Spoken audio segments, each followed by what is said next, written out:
నమస్తే అండి. ఈరోజు మనం ఈ వీడియోలో మేడారం జాతర గురించి తెలుసుకుందాం. మేడారం జాతరనే సమ్మక్క సారక్క జాతర అని కూడా అంటారు. అసలు సమ్మక్క సారక్క ఎవరు? వారికి ఎత్తుబెల్లాన్ని ఎందుకు పంచిపెడతారు? ఎత్తుబెల్లాన్ని ఎత్తు బెల్లం అనకుండా ఎత్తు బంగారం అని ఎందుకు అంటారు? ఇవన్నీ మనం ఈ వీడియోలో తెలుసుకుందామండి. 13వ శతాబ్దం కాకతీయుల పాలనలో బయ్యక్కపేట అనే గ్రామంలో ఒక కోయదొర ఉండేవాడు. అతనికి పిల్లలు లేరు.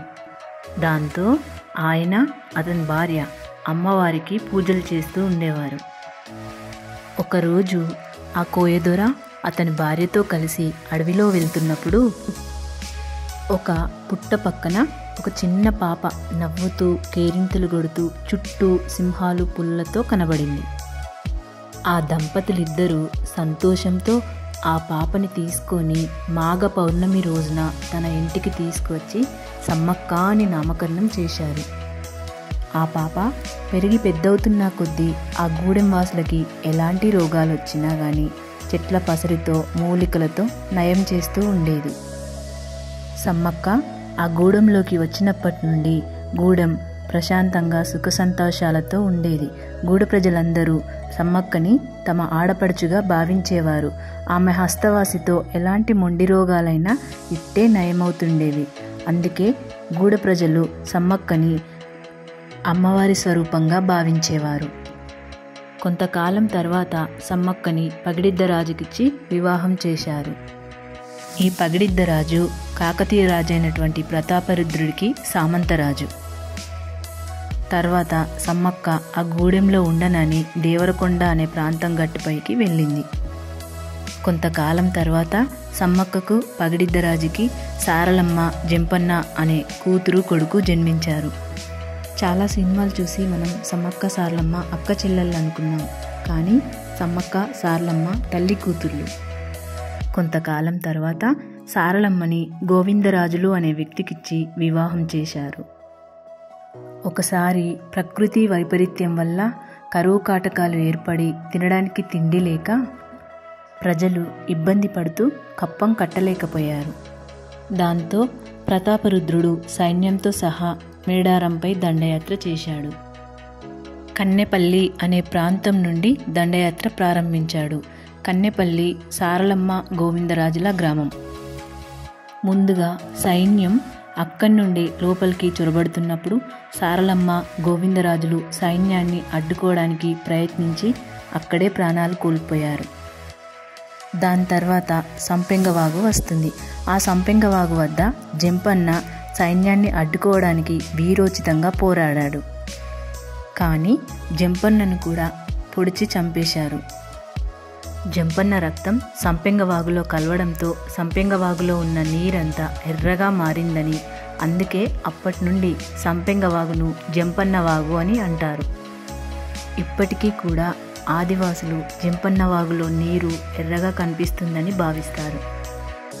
ఆ వాగు దాటి లోపలికొచ్చిన సైన్యంతో పగిడిద్దరాజు పోరాడి అతను కూడా ప్రాణాలు కోల్పోయాడు. ఆ తరువాత సమ్మక్క యుద్ధరంగంలోకి దిగి వీరోచితంగా పోరాడడం మొదలుపెట్టింది. సమ్మక్క పోరాటంలో చాలామంది సైన్యం హతమయ్యారు. ఆమె శక్తిని సైన్యం తట్టుకోలేకపోయింది. వెనుక నుంచి కొంతమంది సైనికులు బల్లెంతో వెన్నులో పొడిచారు. దాంతో సమ్మక్క ఒంటి నుండి రక్తాలు చిమ్ముతుంటే అక్కడ నుండి చిలకలగట్టు మీదికి వెళ్ళిపోయింది. రక్తం చిందుతూ చిలకలగట్టు మీదికి వెళ్తున్న సమ్మక్కను చూసి ఆదివాసులు అమ్మ గట్టు మీదికి వెళ్ళిందని సమ్మక్కను వెతుక్కుంటూ చిలకలగట్టు మీదికి వెళ్ళారు. కానీ అక్కడ సమ్మక్క ఎక్కడ కూడా కనిపించలేదు. వారికి ఆ గుట్ట మీద ఉన్న నెమలినార అనే చెట్టు కింద ఒక కుంకుమ భరణి కనిపించింది. అప్పుడు ఆ గూడెం ఆదివాసులు సమ్మక్క తన ప్రాణాలను నిలబెట్టడం కోసమే తమ గూడెంకి వచ్చిందని, ఇప్పుడు యుద్ధంలో పోరాడి మాయమై కుంకుమ భరిణిగా వెలిసిందని భావించారు. అప్పటి నుండి ఆ ఆదివాసులు సమ్మక్కని తన గ్రామదేవతగా భావిస్తూ ప్రతి 2 సంవత్సరాలకొకసారి మాఘ పౌర్ణిమ రోజు సమ్మక్క జాతరని జరుపుకుంటారు. ఆ తర్వాత ప్రతాపరుద్రుడికి తన ఇలవేల్పైనటువంటి కాకతీదేవి కలలో కనిపించి నీ అహంకారంతో అమాయకులైన ప్రజల ప్రాణాలని బలి తీసుకుంటున్నావని హెచ్చరించింది. దాని తర్వాత ప్రతాపరుద్రుడు గూడెం ప్రజలకి క్షమాపణలు చెప్పి కప్పం వసూలు చేయకుండా మేడారంని స్వతంత్ర రాజ్యంగా ప్రకటించాడు. అప్పటి నుండి ఆదివాసులు అమ్మవారు ఈ ప్రకృతిలో కలిసిపోయి వనదేవతగా వారిని కాపాడుతుందని నమ్ముతారు. అందుకే అప్పటి నుంచి సమ్మక్క, సారలమ్మ, జంపన్న, పగిడిద్దరాజులని, గోవిందరాజులని వనదేవతలుగా పూజిస్తారు. ఈ సమ్మక్క సారలమ్మ జాతర ప్రతి 2 సంవత్సరాలకు ఒకసారి మాఘ పౌర్ణమి రోజు నుండి 4 రోజుల పాటు జరుపుకోవడం జరుగుతుంది. జాతర మొదటి రోజు మాఘ పౌర్ణమి రోజున కన్నెపల్లి నుండి సారలమ్మని, కొండాయి నుండి గోవిందరాజుని తీసుకొస్తారు. పునుగొండ అనే గ్రామం నుండి పగిడిద్దరాజుని తీసుకొస్తారు. ఆ ముగ్గురిని మొదటి రోజే గద్దెపై కొలువుంచుతారు. రెండవ రోజు కోయ పూజారులు సమ్మక్కని చిలకలగట్టు మీద నుండి సమ్మక్కకు ప్రతిరూపమైన కుంకుమ భరణిని తీసుకువచ్చి గద్దెపై ప్రతిష్ఠిస్తారు.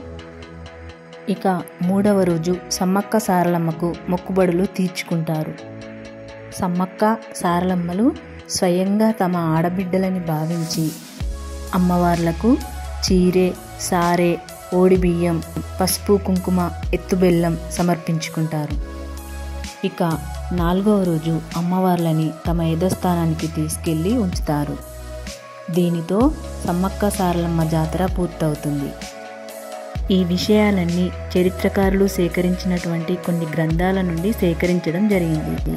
ఈ వీడియో కనుక మీకు నచ్చినట్లయితే ప్లీజ్ లైక్ చేసి సబ్స్క్రైబ్ చేయండి.